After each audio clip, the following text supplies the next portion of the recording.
I'll get that. Hello, Fred. Hello, Woody. Goodbye, Woody.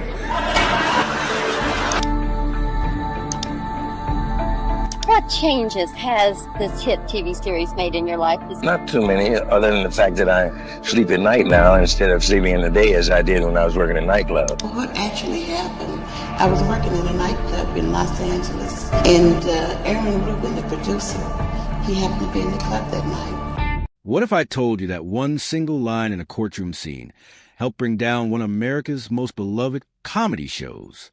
Picture this. It's 1977, and millions of families are gathered around their TV sets every Friday night, laughing at the hilarious adventures of Fred and Lamont Sanford. But behind all those laughs, something was brewing that would change everything forever. Today, we're going to uncover the shocking truth about the controversial moment that many believe helped seal the fate of Sanford and Son. This isn't just about one offensive line or one bad decision. This is the story of how a groundbreaking show that changed television forever slowly fell apart from the inside, leaving fans heartbroken and wondering what could have been. Before we dive into that infamous scene, let me take you back to where it all began. January 14th, 1972, was a cold winter night when something magical happened on American television. NBC premiered a little show called Sanford and Son, and nobody could have predicted the cultural earthquake that was about to hit. The show was actually based on a British comedy called Steptoe and Son, but NBC wasn't sure if American audiences would connect with it. In fact, they were so unsure about having predominantly black cast that they originally planned to make the main characters two Italian men. Can you imagine? They even tested the show with Italian actors Paul Sorvino and Barney Hughes, but it just didn't work. Thank goodness NBC finally decided to trust the original vision, because what happened next was pure television gold. The story centered around Fred Sanford, a grumpy but lovable junk dealer living in Watts, Los Angeles, with his sensible son Lamont.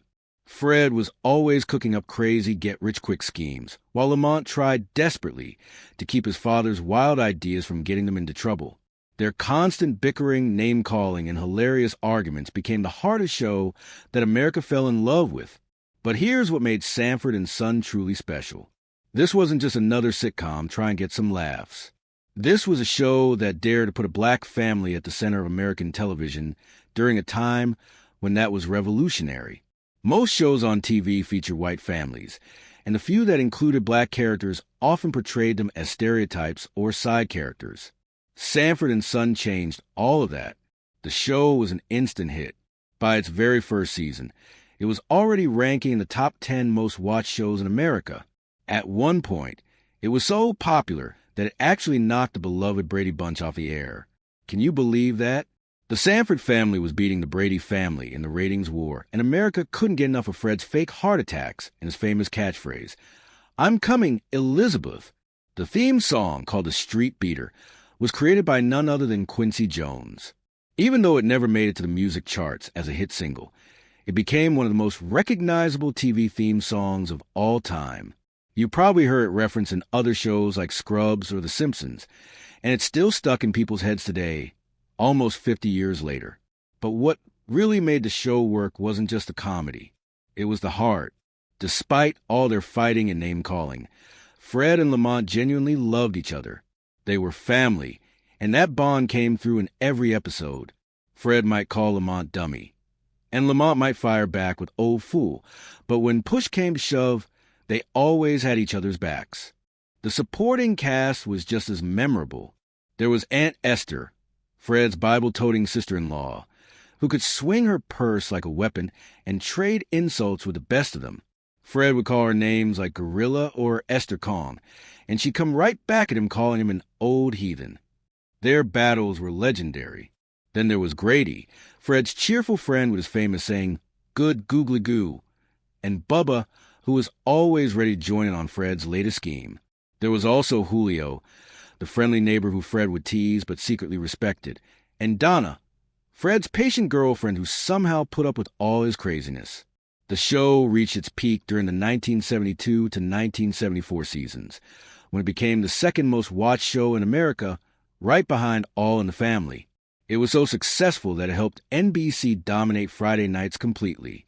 Shows like Chico and the Man, which came on right after Sanford and Son, also became hits partly because of the huge audience that Fred and Lamont brought to the network.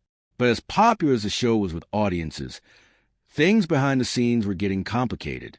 The main problem was money, and specifically, how much Red Fox felt he deserved for making NBC millions of dollars every week.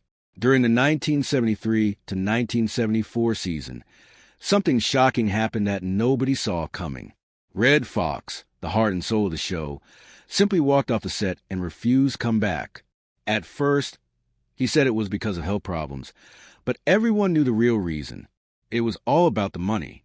Fox was making $19,000 per episode, which sounded like a lot, but he knew that NBC was making millions from the show's success. He wanted a piece of that action. Specifically, he demanded 25% of the show's profits. The producers at Tandem Productions were not happy about this at all, and they actually sued him for $10 million. Can you imagine the chaos this caused? Here was the star of one of the most popular shows on television, and he was nowhere to be found. NBC had to figure out how to make episodes without their main character. They tried to work around it by focusing more on Lamont and the other characters, but everyone knew it wasn't the same without Fred Sanford's larger-than-life personality. The standoff lasted for months, and fans were wondering if they'd ever see their beloved Fred Sanford again. Finally, in June 1974, they worked out a deal. Fox got his raise to $25,000 per episode, which was the same amount that Carol O'Connor was making for All in the Family. He also got the 25% of profits that he had demanded. NBC was so excited to have him back that they made his return the big season premiere event, even though they had already filmed several episodes without him. But the damage was already done. The relationship between Fox and the network was strained, and it would never fully recover. There were rumors that the fight wasn't just about money either. Some people said that Fox was also upset about his dressing room not having a window, which might seem like a small thing, but was really about respect and how the network treated their biggest star. Despite getting his raise and his profit sharing, Fox wasn't completely happy. The show continued for a few more seasons, but you could sense that something had changed. The magic was still there on screen, but behind the scenes, tensions were building. Then came the moment that many people believe was the beginning of the end for Sanford and Son. It happened during a courtroom scene where Lamont was fighting a speeding ticket, and Fred stood up to represent him in court. Looking around at all the black people who were there for their own legal troubles, Fred made a comment that would haunt the show forever. He said, "There's enough in here to make a Tarzan movie." But here's the thing that made it so shocking and offensive. He didn't say people. He used a racial slur that we can't even repeat today. Even though Sanford and Son was known for pushing boundaries and tackling tough topics with humor, this line went way too far. The reaction was immediate and intense. Viewers were outraged. This wasn't just a joke that fell flat or a comment that was in poor taste. This was the main character of a show that was supposed to represent the black community, using a word that had been used to dehumanize black people for centuries. The irony was devastating.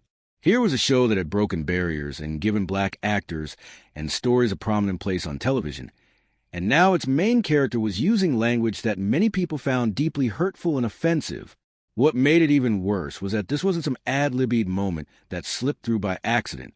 This was written into the script, approved by the producers, and broadcast to millions of viewers across America. It showed just how far the show was willing to push the envelope, even when it meant crossing lines that probably shouldn't have been crossed.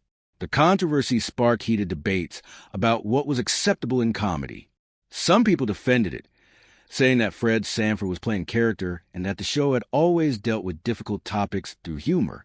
They argued that the line was meant to show Fred's flaws and ignorance, not to promote racist ideas. But many others felt betrayed. They had supported this show because it represented them and their families on television in a positive way. To hear the main character use such offensive language felt like a slap in the face. It was as if the show was making fun of the very community it was supposed to represent. The incident divided fans and critics alike. Some television historians believe this moment marked the beginning of the show's decline. While it wasn't the only reason Sanford and Son eventually went off the air, it certainly damaged the show's reputation and made some viewers question whether they want to keep supporting it. But the problems didn't stop there. By 1977, the show's ratings were starting to slip. Television audiences were changing, and new shows were competing for their attention. At the same time, Red Fox was getting offers from other networks who wanted to capitalize on his fame and talent. ABC came calling with an attractive offer. They wanted Fox to host his own variety show called the Red Fox Comedy Hour. It was a chance for him to step out from behind the character of Fred Sanford and show off his talents as a comedian and entertainer. After years of playing the same character and dealing with behind-the-scenes drama at NBC, the offer was too tempting to refuse. When Fox announced he was leaving Sanford and Son, it was the final nail in the coffin. NBC tried to convince Damon Wilson to continue the show without his TV father, but Wilson knew it wouldn't work. The chemistry between Fred and Lamont was what made the show special. Without that dynamic, it would just be another sitcom. So on March 25, 1977, after 6 successful seasons and 136 episodes, Sanford and Son aired its final episode. The show that had once been the second most popular program on television was gone, leaving behind a complicated legacy. NBC tried to keep the magic alive with spin-offs. There was Sanford Arms, which focused on supporting characters and ran briefly in 1977. Whitman Mayo, who played Grady, even got his own short-lived show called Grady in 1975. Later, Red Fox tried to revive the concept with a new series called Sanford in 1980, but without Damon Wilson as Lamont, it just wasn't the same. None of these attempts succeeded, proving that the original combination of Fred and Lamont was irreplaceable. The end of Sanford and Son left fans with mixed feelings. On one hand, they were grateful for the 6 years of laughter and the groundbreaking representation the show had provided. On the other hand, they couldn't help but wonder what might have been if the behind-the-scenes drama and controversial moments hadn't gotten in the way. Looking back now, it's clear that Sanford and Son was a victim of its own success and the pressures that came with it. The show had achieved something remarkable by putting a black family at the center of American television and making audiences fall in love with them. But with that success came expectations, money disputes, and the constant pressure to push boundaries and stay relevant. The controversial courtroom scene wasn't a single moment that killed Sanford and Son, but it was a symptom of the larger problems the show was facing. It showed how the desire to be edgy and provocative could sometimes go too far, alienating the very audience the show was trying to entertain and represent. Despite its controversial ending, Sanford and Son's impact on television cannot be denied. The show paved the way for other successful black sitcoms and proved that audiences were hungry for diverse stories and characters. It showed that comedy could be a powerful tool for breaking down barriers and bringing people together, even when it sometimes stumbled along the way. The cast members went on to have varied careers after the show ended. Damon Wilson wrote books about his experiences and continued acting in smaller roles. Red Fox continued performing until his death in 1991, when he ironically suffered a real heart attack while filming The Royal Family. His co-stars initially thought he was doing one of Fred Sanford's fake heart attacks, but they quickly realized it was tragically real. LaWanda Page, who played the unforgettable Aunt Esther, continued acting in films and television until her death in 2002.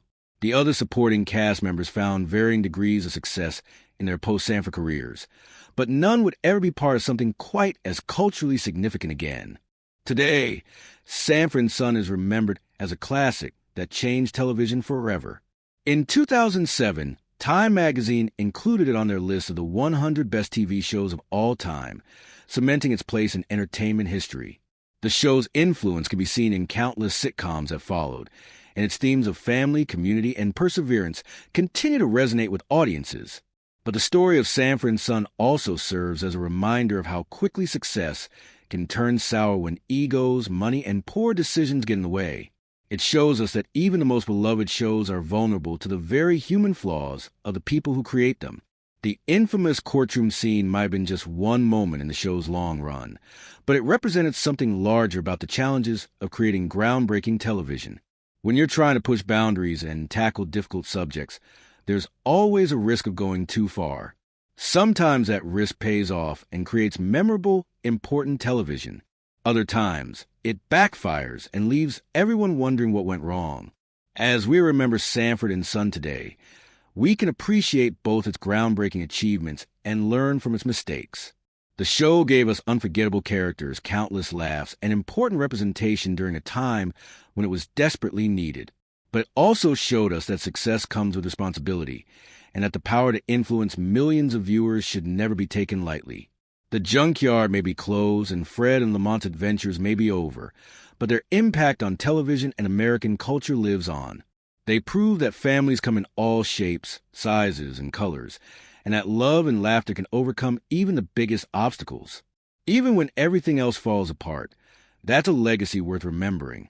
If this deep dive into the rise and fall of Sanford and Son opened your eyes to the complex world of classic television, make sure to hit that like button, and let me know in the comments what other classic shows you'd like me to explore.